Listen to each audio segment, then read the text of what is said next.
आज या ठिकाणी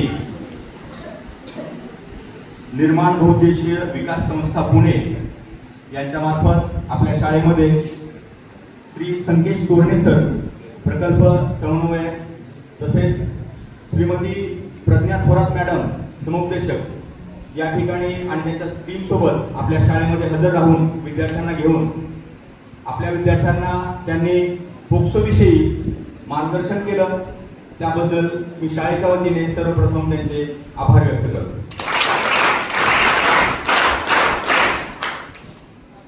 खरं तर पोक्सो बद्दल मी थोडं सांगतो। त्याचा मुख्य उद्देश आहे जीविताचे संरक्षण करणे, आपल्या अस्तित्वाचं आपल्या जीवनाचं संरक्षण करणे हे सर्वप्रथम सगळ्या बालकांचं काम असतं। बालक म्हणजे कोण, मूल म्हणजे कोण? मॅडमने सांगितलं 18 वर्षाच्या खाली ज्याचं वय आहे ते मूल असतं, बरोबर का? मग संरक्षण कसं करायचं याची एक छोटीशी गोष्ट तुम्हाला मी सांगतो। प्रसंगावधान कसं असतं आणि आपलं सेल्फ डिफेन्स कसा करायचा त्याची एक छोटीशी गोष्ट सांगतो। बहुतांशी आमच्या मुलांना माहिती आहे, आता तुम्ही नवीन मुलं आहात, तुम्हाला ती गोष्ट सांगतो।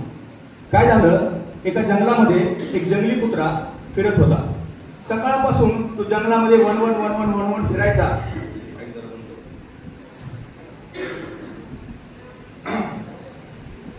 तो कुत्रा त्या जंगलामध्ये वन फिरायचा, भटकत होता।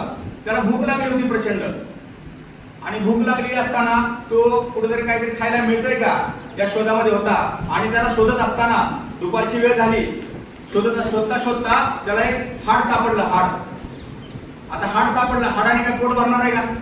पण तरीच आपला टाइमपास म्हणून त्यानं ते हाड घेतलं आणि चघळत बसला। आणि थोडा वेळ त्याला बोर झालं, पण ही कृती जी आहे ती एक माकड वरून बघत होतं झाडावर बसलेलं। माहिती गोष्ट तुम्हाला? कोणाकोणाला माहिती हातवर का? 2-4 मुलांना माहिती, म्हणजे नवीन गोष्ट आहे सगळी। मग ते माकड ही सगळी त्याची कृती बघत होतं आणि त्याला कुत्र्याला काय झालं, बोर झालं। आणि मग थोड्या वेळानंतर पाठीमागून एक वाघ आला। वाघ कोणाला? वाघ आला म्हटल्यावर काय करेल? काय करेल? कोणाला खाऊन टाकेल? कुत्र्याला खाऊन टाकेल। कुत्र्याला ती भणक लागली, ती चावून लागली। त्यानं हळूहळू तिरका डोळा केला आणि बघितलं पाठीमागून वाघ। आता काय करायचं? वाघ म्हणल्यावर काय करेल? खाऊन टाकेल, आपल्याला मारून टाकेल, खाऊन टाकेल, काय? मग त्यानं म्हटलं, डोकं चालवलं। प्रसंगावधान कसं असतं बघा। त्यानं मोठ्यानं म्हटला, अरे यार, सकाळपासून मी हे हाड चघळतोय। त्याच्यापूर्वी ज्या वाघाला मी मारलं, ज्या वाघाचं हे हाड आहे त्याला काही टेस्टच नव्हती मला म्हणला। काय म्हणला? ज्या वाघाला मारून मी जे हाड चघळतोय त्याच्या मटणाला काही टेस्टच नव्हती म्हणला। मी अजून कुठला वाघ येतोय का बघतोय म्हणून। काय केलं कोणी? काय केलं? वाघानं विचार केला, काय म्हणतोय म्हणला, वाघानं मारलंय ना। त्याच्या मनात काही उत्पन्न झाली, भीती उत्पन्न झाली। त्याला वाटलं आता आपलं काय खरं नाही, आपण आता इथून काय करू, पळून जाऊ। आणि तसा तो वाघ मागे फिरला आणि सगळी घटना वरून कोण बघत होता? माकडाला जाम टेन्शन आलं। प्रकार काय म्हणतो, लय टेन्शन आलं त्याला। आनंद नाही वाटला की हे कुत्रा वाचलाय, त्याला टेन्शन आलं की असं कसं काय झालं। मग माकडानं पटकन उडी मारली झाडावरनं आणि पळत कुणाच्या मागेच गेला? वाघाच्या मागे गेला। आणि वाघाला म्हणलं, वाघा थांब। माकडाकडे बघितलं, वाघ थांबला। अरे म्हणला, त्या कुत्र्याने तुला वेडं बनवलंय, मूर्ख बनवलंय। म्हणला कसं काय? अरे ते म्हणला सकाळपासून फिरत होतं म्हणला बोंबलत, आणि त्याला ते हाड सापडलं कुठलं तरी, आणि त्यानं सांगितलं की वाघाला मारलंय, ते वाघाचं हाड आहे। खोटं आहे म्हणला, साप खोटं आहे। तर म्हणला तू त्याला मार आणि खाऊन टाक म्हणला त्याला।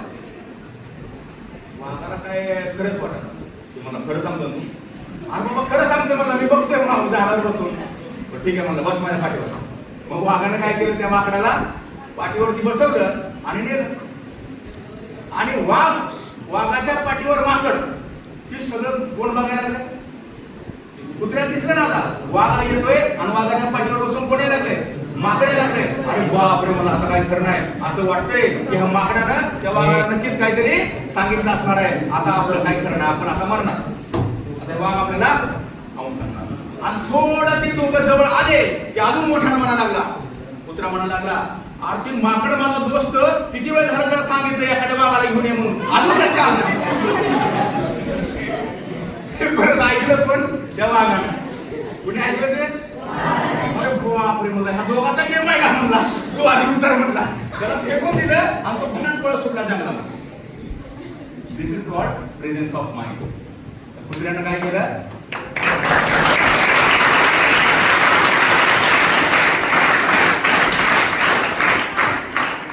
प्रसंगावरून बाळगलं आणि स्वतःचा जीव वाचवला. तोच हेतू या पोक्सो कायद्याचा आहे.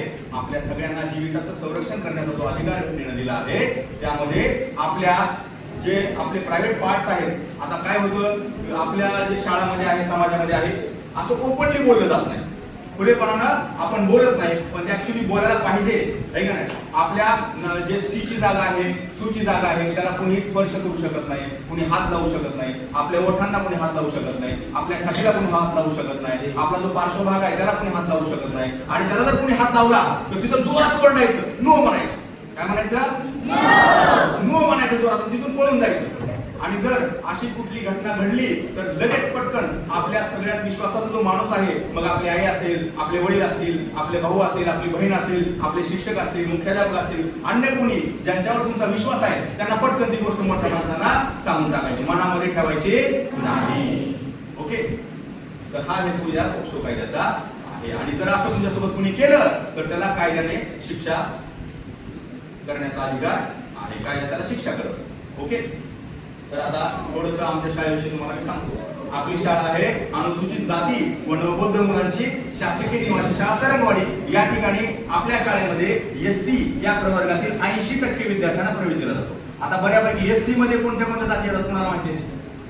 SC schedule caste. सांग. बरोबर, कुंभार ओबीसी मध्ये महार, मांग, ढोर, सांबार, कोलार या जाती SC मध्ये येतात. त्यातले 80% मुलं आपल्या शाळेमध्ये असतात. ओके, आता तुम्ही जे नवीन मुलं आलाय शाळेत 42, त्या मुलांना माझं सांगणं आहे की तुमचे जे शेजारी पाजारी असतील, राहतात का या जातीची मुलं तुमच्या शेजारी पाजारी, मग त्यांना सांगायचं की अशी अशी आपल्या तरंगवाडीमध्ये शाळा आहे, तिथं 6वी ते 10वी मुलांना फ्री मध्ये शिक्षण दिलं जातं. या ठिकाणी सकाळी पहाटे मुलांना उठवलं जातं, त्यांचा व्यायाम घेतला जातो. आपल्या शाळेमध्ये ओपन जिम आहे, क्लोज जिम आहे. बाहेर आपण पैसे भरून जिम लावतो ना 1000 रुपये प्रति महिना, ती सेम जिम आपल्या शाळेमध्ये आतमध्ये आहे. आपण ती बघणार आहे तुम्ही नवीन मुलं. अशी सुविधा आहे. सकाळी पहाटे व्यायाम, योगा, त्यानंतर नाश्ता असतो सकाळी मुलांना. नाश्त्यामध्ये काय असतं, 2 अंडी, दूध, पोहे, उपीट, शिरा, उसळ, आलटून पालटून, आहे का नाही, सफरचंद, केळी या गोष्टी डेली मुलांना दिल्या जातात. त्यानंतर सकाळी मुलांची परत शाळा भरते. शाळेमध्ये जे साहित्य लागतं मुलांना ते सगळं फ्री ऑफ कॉस्ट असतं. गणवेश, शूज, स्पोर्ट्स शूज, आहे का नाही. आता आपण अप्पर लोअर करतोय, स्पोर्ट्सला जे लागतं ना, upper lower, track pant, track suit, सगळं हाफ पॅन्ट सगळं फ्री दिलं जातं. कंपास, वही, पुस्तक, पेन, साबण, तेल, ब्रश, पेस्ट सगळं फ्री ऑफ कॉस्ट दिलं जातं. मुलांना राहण्यासाठी बेडशीट, चादर, रग, उशी कव्हर सगळं फ्री. कॉट आहे, गादी आहे, सगळं फ्री मध्ये दिलं जातं मुलांना. 1ही रुपया या अनुसूचित जातीच्या मुलांकडून घेतला जात नाही. तुम्ही ते सगळं तुमच्या जे कोणी असतील अनुसूचित जातीची मुलं त्यांना तुम्ही ते सांगायचं. आणि आपल्या शाळेचे YouTube चॅनल पण आहे. 234 व्हिडिओज आहेत आपल्या शाळेचे. आपल्या शाळेमध्ये जे काय आहे सगळं ते सगळं त्या व्हिडिओ. YouTube सगळ्यांना माहिती आहे. आठवड्यातून आपण 2 वेळा मुलांना मटण देतोय. 1 वेळा मटण, 1 वेळा चिकन. मंगळवारी प्रत्येक मुलाला पाव किलो मटण असतं. असतं का रे मुलांना? चिकन असतं. आणि जे मुलं मटन चिकन खात नाही त्यांना स्वीट मध्ये गुलाबजामुन, बासुंदी, श्रीखंड, जिलेबी, बालुशाही असं आलटून पालटून आम्ही देतो मुलांना. आता हे झाले खायच्या गोष्टी. मग जास्त आपण महत्व खायला दिलं पाहिजे का?